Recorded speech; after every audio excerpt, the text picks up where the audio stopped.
Well, and I did want to mention too, as Jennifer was talking, someone last week had mentioned about books that would be recommended to go along with topics, and I am putting together a list. I can keep the library and your local bookseller in business.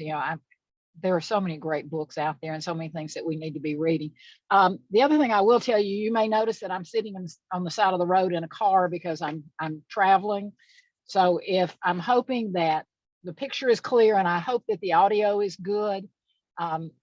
If not, I'll turn myself around in the parking lot and see if I can get a better connection. So I'm really excited to talk about today because, one of the things that I think really sets the American history story sort of apart from some of the other nations is this period of time. It begins in the 1830s, but it really becomes a major push in the 1840s and the 1850s to reform society. And it's going to take on a lot of different images and a lot of things that they consider to be reform that we would look at today and say, that doesn't really seem like a reform movement. But I thought I'd start with an Emerson quote. Emerson was always trying to figure out what we today might call self-actualization, how you could be the best possible person you could be, self-reliance. All of you that can remember reading his poetry, but reading his essays. One of my favorite Emerson quotes is when he's looking at all the reform movements in 1841, he writes an article that will be printed in a number of the literary journals in which he says, and this is his quote, "In the history of the world, the doctrine of reform has never had such a scope as it has today." And that was because as he's looking around, there's this change in human attitude. And we're going to kind of talk about that. There is, up until the 1830s, the common idea for most people, even though we had the Middle Ages and Renaissance, and we've gone through an Enlightenment with scientific ideology and everything, but there was sort of this new birth in the 1830s through the 50s that people could change their conditions, that people could improve not only themselves, but they could improve the world around them. And that becomes really interesting. This idea that at the end of time, lots of different religious groups will weigh in on this, at the end of time that we as individuals will be asked to account for how we spend our time. And did we leave the world a better place than when we found it?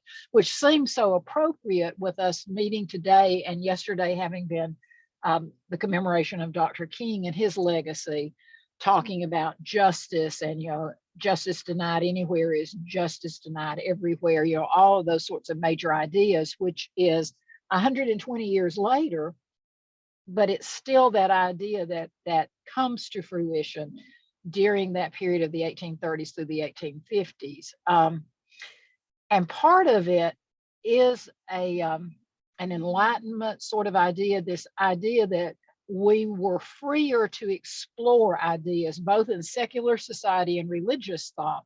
Historically, especially since the First Great Awakening, the doctrine of different religious faiths, whether you were Quaker, whether you were Lutheran, whether you were, Congregationalist, whether you were, Virginian, and an Anglican mix that came in, the predominant faith in Virginia, all of those basically said, here is what you believe. And there wasn't a lot of ability for individuals to think and to talk about, here's what the doctrine says, but my relationship with my creator is a more personal relationship.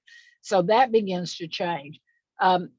It's no accident that this time period coincides with the Second Great Awakening, which you're going to see as the tremendous rise of more evangelical religious movements in the United States, Baptist, Methodist, some new religious faiths that have more to do with millennialism, and we'll talk about that in a few minutes, sort of an end of time idea. But all of that really gets people looking at the world around them, looking at themselves, and how can I improve myself? How can I improve the world? And there's a lot more ability to spread thought. You'll remember that last week we were talking about, the wilderness roads and the new American transportation systems that Henry Clay had really pushed, the American system, which was railroads, canals. All of that allowed people to travel more, to interact more. And it also is combined with new innovations in printing. And in the 1840s and the 1850s, suddenly you have technology, printing technology, so that while still not cheap, it is certainly much more available to the average person in society. And that comes in the form of plays, poetry, essays, novels, works of history, all those sorts of things. And then at the same time, those are going to become tools that can be used to try and evoke change in the way that we treat each other and in the direction that the nation is going to be taking. And there is this strong idea that change occurs with one person at a time. What are some of the major movements that come out of this? Well, the first one really that hits, and it hits in the 1830s, and it has a lot to do with immigration, and that's the Temperance Movement. That combination of the rise of the Second Great Awakening of more evangelical fundamental religious faith, and also with a more awareness of healthy sorts of things, and the idea of alcohol, especially if you were Protestant, alcohol being sort of demon rum. It's interesting that the movement is called the Temperance Movement, because temperance technically translates to moderation, and the Temperance Movement had very little to do with moderation. It was total abstinence. It was the idea that when one drinks, even if one has only one drink, one's mental faculties are altered. One is more likely to fight, one is more likely to lose control of one's inhibitions, whatever. And so alcohol is an evil and it needs to be abolished. Most of the great leaders of the temperance movement are women, and I find that to be really interesting, because historically women, of course, didn't drink very much, but they certainly are living with people. They have husbands, they have sons who might at times abuse alcohol, and they've seen the outcome of that. There also is a political issue associated with the temperance movement and alcohol, and that's that huge division between Protestantism and Catholicism and even Anglican, because there are those faiths, quite frankly, the Catholic and the Anglican religion, that believed in drinking in moderation was perfectly fine.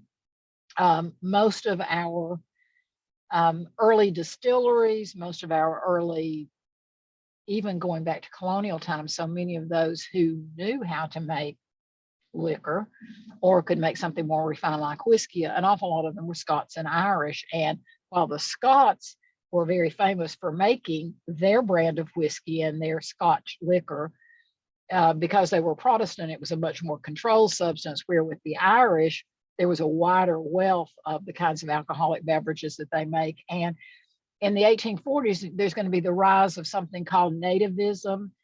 And what Nativism really means is it's sort of the know-nothing party, one of the political parties that comes to the forefront, and it's anti-immigration. And it's anti-immigration predominantly for German and for the Irish, both of whom have a history of having made different kinds of wine drinks and alcoholic drinks. So the temperance movement in the 1840s and the 1850s pushed for a total legal ban on alcohol.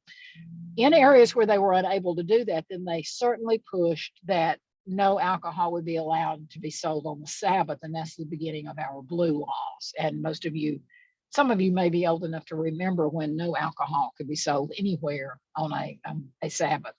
And so that comes out of that temperance movement.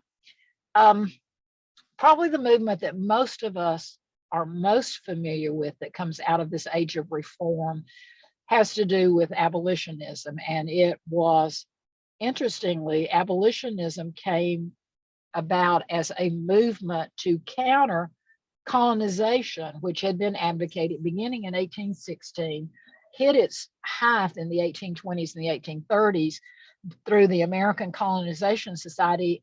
And interestingly enough, or you may find it interesting, I do, the American colonization society did not disband until 1964 at the height of the civil rights movement. The American Colonization Society, what they had advocated was an end to slavery, but a gradual end by returning those people of color to Africa.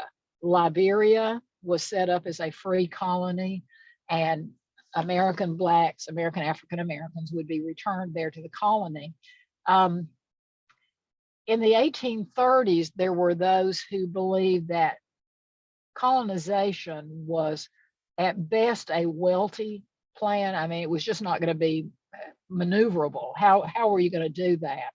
And there was certainly opposition from those who were slave owners in the South, because were they going to be compensated for these slaves who were going to be recolonized? And I think what so often we don't know is there was not a tremendous amount of buy-in to abolitionism in the North. There were just so many other issues going on in the 1840s and the 1850s. Is it a major reform movement? Yes, it is. Was it a universal reform movement? Most of our research tells us that only about 2% of the people had an interest in abolitionism in the North, and it was less than that probably in the South. It is interesting.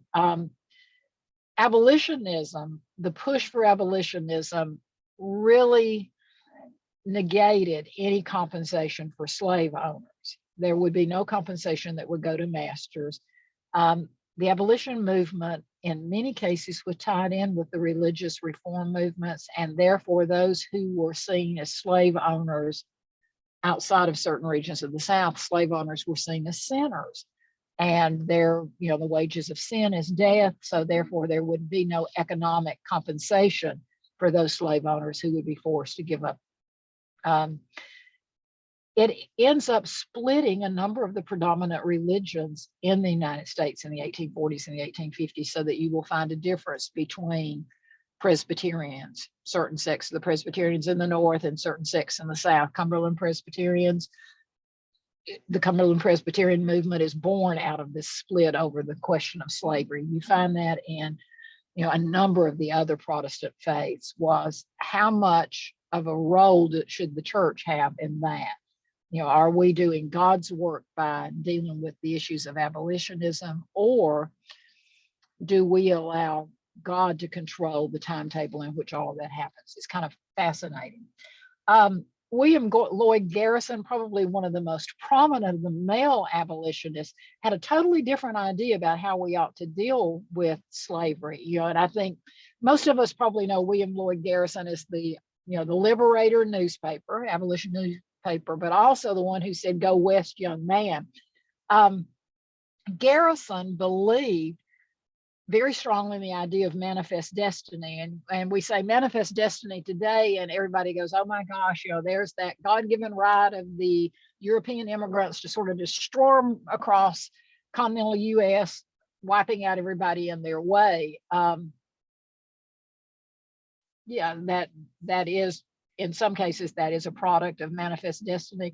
But it's interesting, William Lloyd Garrison, in pushing manifest destiny, believed that the best way to end slavery, and by the way, he was very critical of the US Constitution. In fact, he didn't like the Constitution at all, because he believed that the founding fathers, in delaying any sort of action on the issue of slavery, that they were moral cowards, and therefore he just denounced the entire Constitution.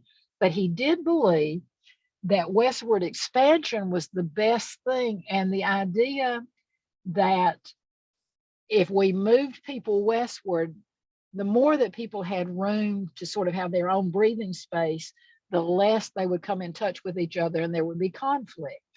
Now, a famous historian in the 1890s will sort of encapsulate that whole idea in something called the Turner Thesis. And it is this idea that societies, when there are too many people and they're living in close proximity, and it leads to fights, it leads to struggles over ownership of land, products, jobs, all those sorts of things, that it's almost like a tea kettle. And what every society needs is that whistle at the top where the lid pops up and it allows the steam to release. And in Garrison's mind, releasing that steam was you allowed people to move westward. So I was an absolute dismal failure in Virginia. Then I moved to Tennessee, and life was a little bit better, but I still didn't have my act together. But I could then pick up and move to Missouri. And he also saw the more that we had land, the more the opportunity, even for people of color, former slaves, freedmen, to be able to move and to be able to establish their own footprint on this American society. So he was a strong supporter of James K. Polk that we have talked about in the past, this idea of going to war. War itself is horrible, but if in going to war, we ended up with Texas, all of the Southwest Territory, California, and then we negotiated a treaty for Oregon that was additional territory that would allow that pressure valve to pop up and people could keep going west and things would be good. When that happens, there is a changing attitude toward Native Americans. So in the early days of settlement, we're all well aware that while there were certain groups of Native peoples that were able to form relationships with the European colonists, that for the most part, there was this sort of push to just move everyone because they were seen as separate nations who had land, quite frankly, that we needed. But that attitude sort of changes, and I'm not sure how to evaluate it. As a historian, I look back, but that attitude changes in the 1840s and the 1850s, and you see it coming out of the Trail of Tears, and it is so that the Native people, as opposed to being a separate nation within a nation, their own people, their own lands and everything, suddenly become wards of the government. We need to set them up on reservations. We need to take over their education. They need to basically abandon their native culture, their languages, their traditions, and they need to become, in effect, Native people in European trappings. They need to learn English. They need to become participants in the Christian faith. They need to learn the trades, the jobs of the American people, society at that point. And it really brings a lot of clash that you'll see play out, especially from the 1840s on up through the 1890s. If you look at Wounded Knee or you look at Chief Joseph and the Nez Perce, all of that begins to occur under this belief that we needed to care for Native people because they were not citizens, they were not human in the way in which we are human. That's such a painful thing to say today, but yet that was what the attitude was at that point, was if you were significantly different, then you were lesser in some way. Next big movement that comes about, and we won't spend a lot of time on this one because all of you, with us having celebrated the 100th anniversary of the 19th Amendment just a year ago, but it is that idea of women being able to have an equal place in society. And of course, of all the civil and economic and political ways that women could be equal, what so many of the women in the 1840s saw as being the great equalizer was the right to vote, because government is the one thing that impacts all of us. So 1848, Seneca Falls, New York, Elizabeth Cady Stanton, Lucretia Mott, several hundred women, and along with about 70 men come together to talk about the suffrage movement. What should it look like? Now, obviously, that was not the first discussion about suffrage. We all know Abigail Adams, 72 years earlier, had written to John Adams and sort of chastised him by saying, remember the women, all men would be tyrants if they could, which is interesting, as close as they were, that she realized politically that women were not considered to be equals. It will be 1848, it will be 72 years later that women will get the right to vote. I love number things that sort of play on each other. So Abigail Adams, 72 years later, Seneca Falls, 72 years later, the 19th Amendment. And coming together at Seneca Falls, what they did was they created a Declaration of Sentiments, and it basically was a declaration of independence for women. The same sorts of things that Jefferson had written about in the Declaration of Independence, that the founding fathers had talked about in establishing a constitution. Those rights should be available to women also. It is appropriate to point out there was a tremendous overlap between abolitionists and those who were in favor of suffrage. Not 100%, but this idea of if we are all children of God, and a lot of it has roots in religious beliefs, but if we are all children of God and we are all created in his image, each of us, then the fact that we look differently should not mean that we are treated differently. And of course, that becomes a great point of contention for another 120 years or longer.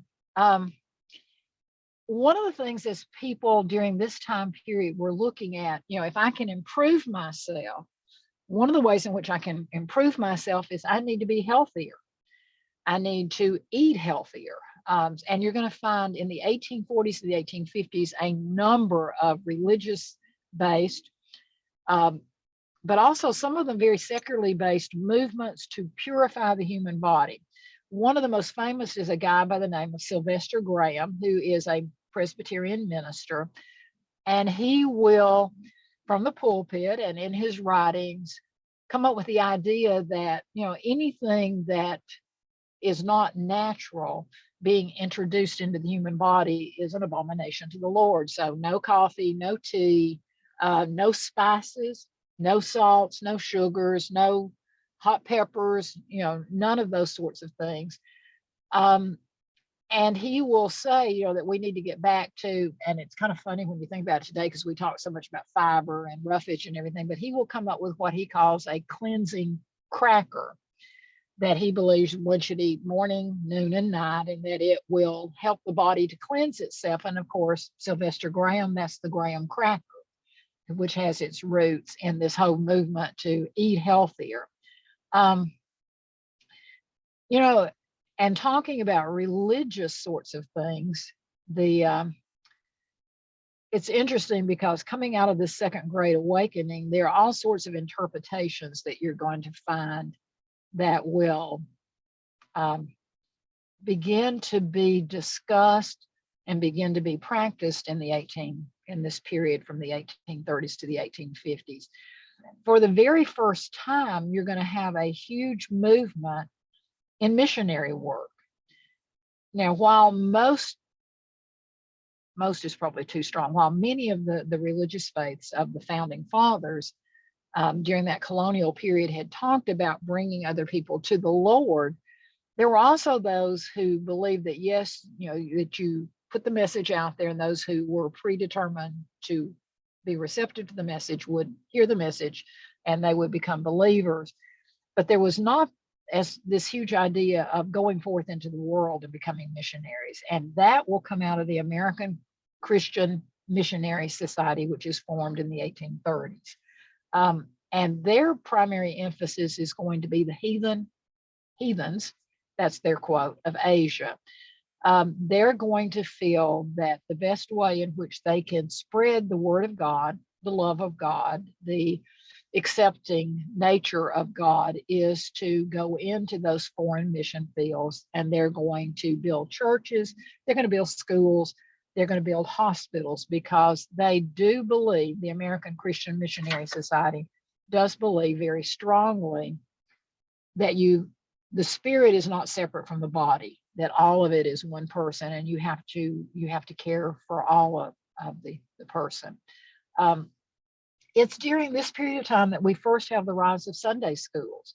Prior to the 1830s, you went to church and it was very much sermons.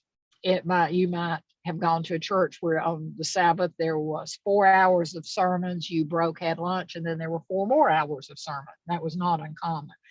You might have gone to a church where there was 2 hours of sermon, lunch, and then 2 hours of sermon. But Sabbath was pretty much an all-day thing. You were not supposed to do anything else on the Sabbath. And this really becomes a huge issue in the 1830s and 40s. You were not to do any work, no labor on the Sabbath. You were not to do anything that would put your oxen in the ditch. If your mule was in the ditch, you could pull it out, but only that much and nothing else. You couldn't create labor that would occur. It is also the rise of religious societies that will begin to distribute the Bible. And in particular, in the 1840s and the 1850s, will begin to distribute the Bible in not just English, but as we see waves of immigration into the country, Bibles in the different languages of those who have come to the United States. It will be in the 1840s that we have the first tract societies. And tracts were basically pamphlets. And in fact, a lot of us have probably always heard that word tracts, handing out a tract, but that was a religious statement where you could put together a pamphlet that would step by step by step show someone the track to salvation. What was the path that would lead you to salvation? And therefore that came out of the religious movements of the 1840s and the 1850s. Millennialism, I mentioned a few minutes ago, and there will be the rise of a number of different religious faiths. There may be someone actually in our midst whose faith has its origins in the 1840s and the 50s, but it was this belief that all the predictors of the end of time were present. Flowers were blooming in the winter, all wars and rumors of wars, all those sorts of things, and that the world would end soon, and therefore the second coming would be occurring, and that it was important to be ready for the second coming, to understand the Bible, to understand God's expectations for us. And that would only occur with secular perfectionism, is the term that you'll find many of the faiths use. And that was really translated to be universal education. Everybody needed to know how to read. Everybody needed to know how to read the scriptures in particular, and certainly all women, because they were at that point the members of the family who were doing most of the education of young people.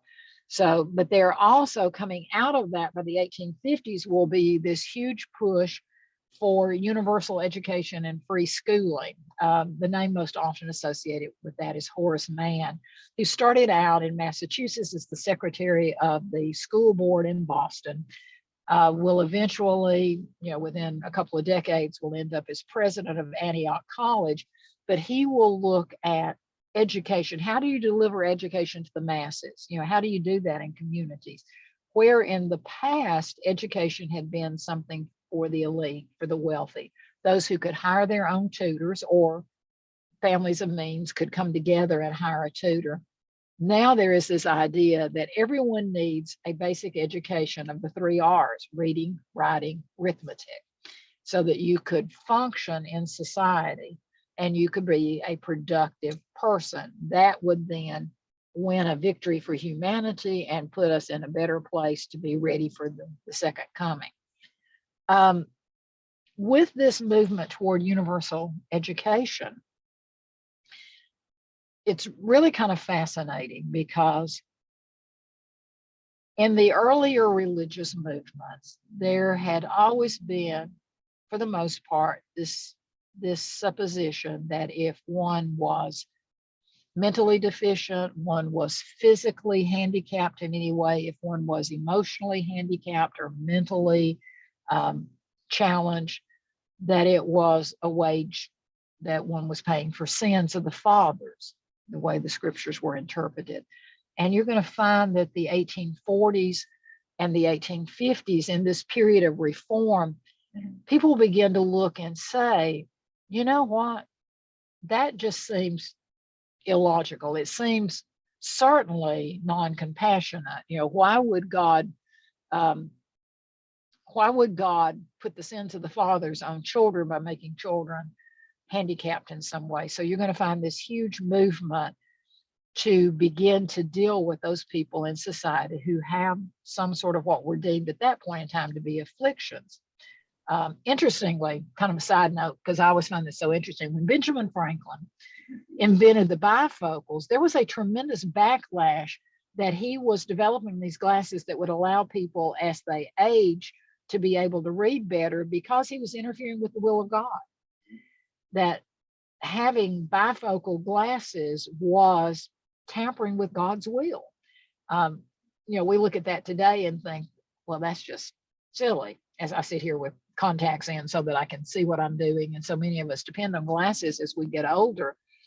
So what you're going to have is a reform movement that will begin to stretch across some of what are seen to be the major afflictions that people have. First school for the blind will occur in Boston, Massachusetts, a guy by the name of Thomas Perkins, who will begin to look at how can you educate the blind if our access to knowledge is dependent upon reading. How do you teach the blind other than in oral classes? But is there possibly a way? And of course, ultimately, that will end up with the creation of the system of Braille, and those who are blind certainly being able to be educated.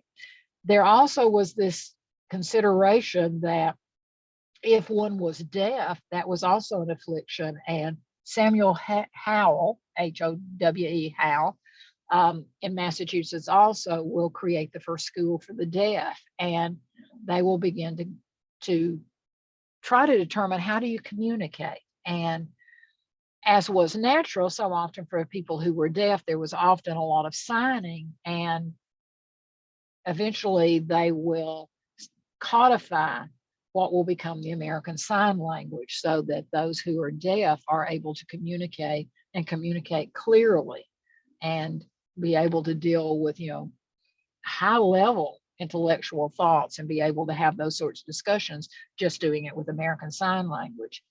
Dorothea Dix, interestingly, Dorothea Dix loved to read about the founding fathers, and she was particularly taken by Benjamin Rush, who was one of the signers of the Declaration of Independence, who was on Washington's staff during the American Revolution. And Benjamin Rush was a physician. And Rush really believed that, those who were mentally incompetent, insane, what today we might think of as schizophrenia, depression, all those differences that might occur, that there was really no difference between physical ailments, tuberculosis, boils or whatever, and mental illnesses. And it will be Dorothea Dix who will begin to advocate for the rights of those who so often, if you had someone in your family who was mentally incompetent, who might even possibly be somewhat violent because of what today would be their diagnosis, is you put them in the attic, or if you were wealthy enough, you sent them somewhere to be treated in a hospital, or often in communities, the poorhouse would have a section in the poorhouse that was set aside for those who were insane. And, most of us who've ever done a lot of genealogical research have found ancestors who ended up in the poorhouse, and occasionally with a designation that says insane. Were they insane? We know now sometimes that was used very liberally. In fact, it was used sometimes with women who simply didn't conform.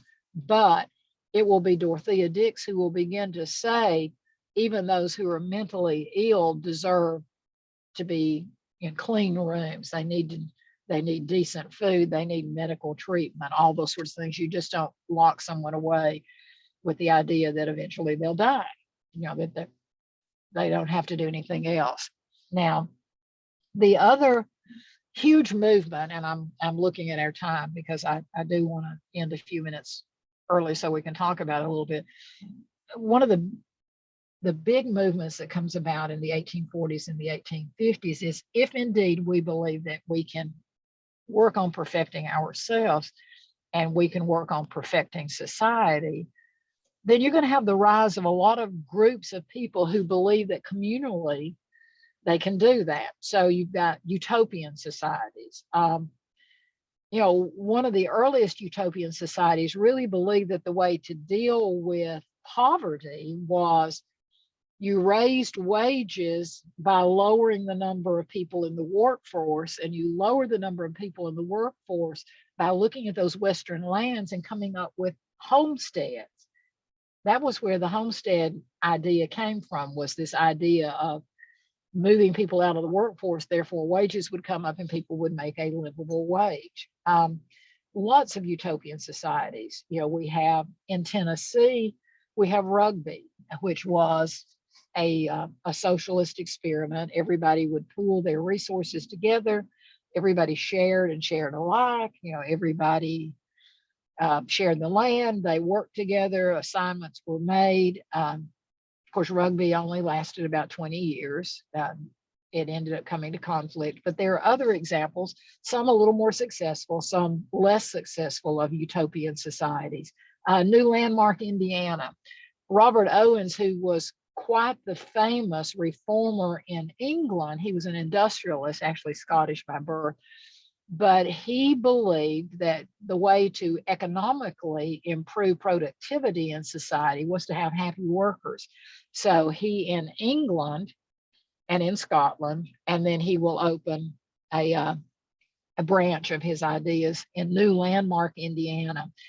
And he basically created mill towns. And his idea was that if the people worked in factories where there were bright colors, if the mill houses were clean and colorful, and there were green spaces, playgrounds, if there was a free school that the kids could all go to, if there were communal gardens where people could grow food and they could share food back and forth with each other, that a happy worker was a productive worker.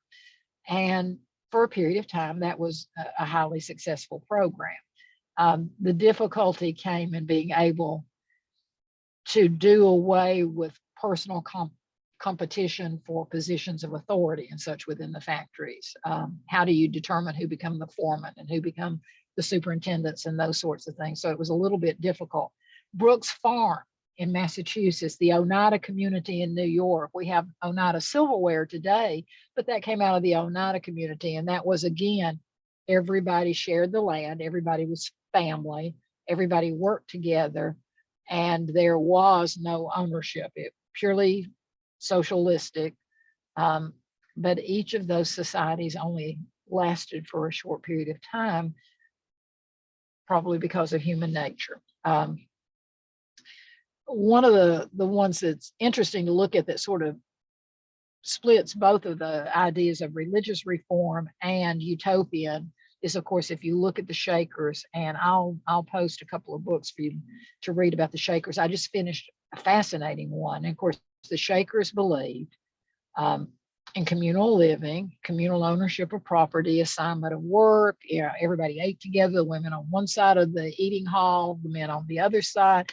It was a celibate society, which makes it very difficult for them to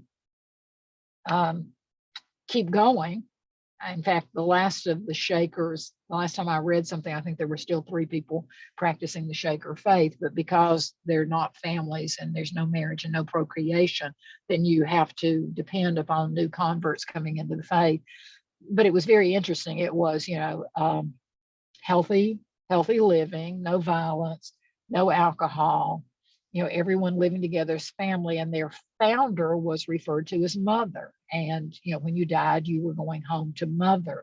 Mother was like one of the apostles or one of the prophets, a little bit closer to God, and everyone would go home to Mother. Going to try and finish up real quickly in case we have some questions or even some other ideas. Another one of the big movements that begins in the 1840s, it will become even stronger.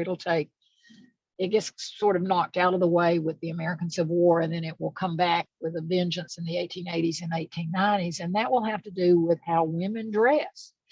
And I think I say that everybody immediately thinks Amelia Bloomer, and they think, trousers and all of that. Of course, the reality is there were women who wore trousers. Dr. Mary Edwards Walker is a good example of that, transcendentalist, and I'll talk about the transcendentalist in just a minute.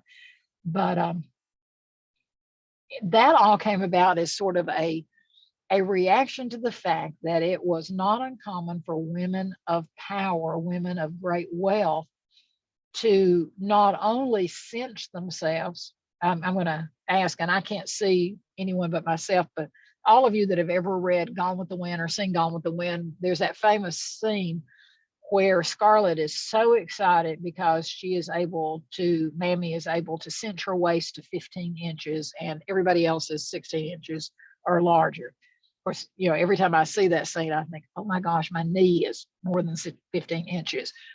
But there were women, affluent women, who actually would have surgery to remove the lower 2 or 3 ribs so that they could create that wasp waist. And that will continue until into the 1880s, when finally there will be sort of a movement to stop that.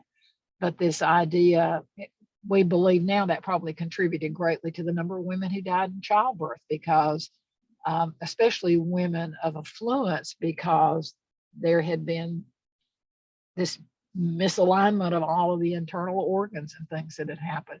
So there is a movement that's going to come about for women to no longer do all of the cinching, no longer to do all of the whalebone stayed corsets and everything, to wear shimmies, they will call them shimmies, just like loose undergarments underneath, and to have a much more natural figure, and to understand that as you got older, you're probably going to look a little fluffier and a little less firm. But that was a tremendous movement that begins in the 1840s and the 1850s. So why don't we end with Transcendentalists. And Transcendentalists they were one of the major movements. We know it, I think most people associate it with the literary movement, and it's Emerson, it's Thoreau, it's others of that period of time.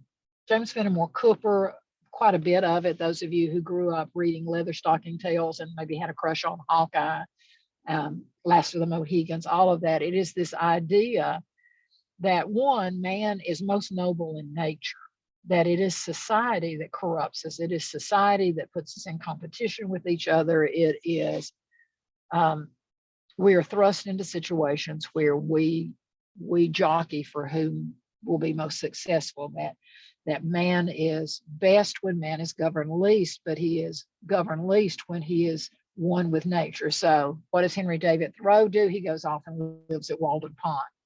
I always read that with a little bit of a giggle, though, because the truth of the matter is he didn't isolate at Walden Pond. He was constantly entertaining people. So while he was living with nature, he had friends bringing him wine and all sorts of things all of the time. But there is this idea of the noble savage. And that's what you see in Last of the Mohegans. That's what you see in Leatherstocking Tales. This idea that we can best figure out who we are by hugging a tree. Not literally, but by being in nature. And it's going to be Emerson and others of the Transcendentalists who are going to believe that attendance in church, inside a building, the church is actually the body of believers. And that the body of believers, yes, at times needs to come together because there is a certain amount of fellowship that occurs that reinforces those beliefs, but that you can worship God best by worshiping God in nature. You can be out and see the beauty of a sunset, or see, the beauty of a rainbow, or water coming down a waterfalls, all those sorts of things. Transcendentalists, for the most part, believed in equal education in men and women. They did believe if you are living in nature, then you adapt to nature in ways that simply make sense. So a lot of the Transcendentalists, I mentioned, women wearing trousers, a lot of the Transcendentalists are going to believe that if women are working on farms, if women are cooking around the fireplace, because one of the huge dangers of this period of time was women catching their skirts afire, and then, that was a horrible way to die. So why would you wear all of those multiple petticoats and skirts if you were helping clear land, or if you were building fires to burn brush, or if you were simply cooking soup in a huge pot over the hearth? You look at nature and you adapt to how is the best way to live within nature. So the Transcendentalists are going to be much more comfortable with being outside of accepted formal sorts of religion. In some cases, even formal accepted methods of education, that it's more important to know how to do things than it is to just think about things and have lofty thoughts if it's not going to change things. And so that, it's going to come out of the Transcendentalist movement, that we have some of those early ideas of vocational technical school in the 1840s and the 50s. So you learn to be a blacksmith, you learn to be whatever is the great need in your community. And as long as you are doing good work and you are glorifying your creator with that personal relationship, you can be proud of the work that you're doing, then you're making a contribution to the betterment of society. There's just so many fascinating movements, because once you have American society, in the 1840s and the 1850s believed that we have the ability to make the world better, to make ourselves better, then there's all sorts of possibilities and all sorts of movements. And we've just sort of hit on a lot of the high ones, but I'm going to stop where I am. I can't see if there are any questions, but I will post some books for you to take a look at that will give you some of this idea. And of course, I will go back and mention, when we talked about Sylvester Graham, of course, one of Sylvester Graham's disciples, one of the ones that will read so much about him, will be Kellogg. And then Kellogg, of course, with Battle Creek, was originally a sanatorium, and it was a way to help people get back to healthy nature. And the cereals that people ate were returned to natural ingredients, natural grains, and those sorts of things. You didn't need sugars and all that extra stuff. You just needed oats and wheat and corn and all those sorts of things, because that was healthy and cleansing for the body. So anyway, lots of fascinating things: suffrage movement, abolitionism, religious reforms, new religious groups, millennialism, educational change, utopian societies, all sorts of things. So it was a fascinating period in American history. Next week, we'll come back and we'll be looking a little bit more at the impact of social societies, but on the political movements and on westward movements and on the things that were occurring then during this period of time. So I'm going to hush. And Jennifer, I'm going to throw it back to you. Okay, well, I don't see any questions in the chat, but if someone has a question you want to ask, you should be able to unmute yourself and ask. I did undo a check that had muting on. So did anybody have any questions today? Oh, we're being quiet. It is interesting because, we talk so much in society today about the things that we can do to better our own health, to better the health of our families, to better our lifestyle. And I think, I feel like I have seen more of a movement in the last 20 to 30 years of this sort of back to nature, getting out in nature again, hiking, kayaking, canoeing, sort of things that wane. Things tend to come in cycles. So, if no one has any questions, then I hope you all have an absolutely wonderful week until we see each other next week. And here's your chance to tell me what you did to better yourself during the week, and which one of the reformers, nobody moves westward, can't have you leaving, but what you did to better yourself in the week that we'll be apart. And then we'll be back together next Tuesday.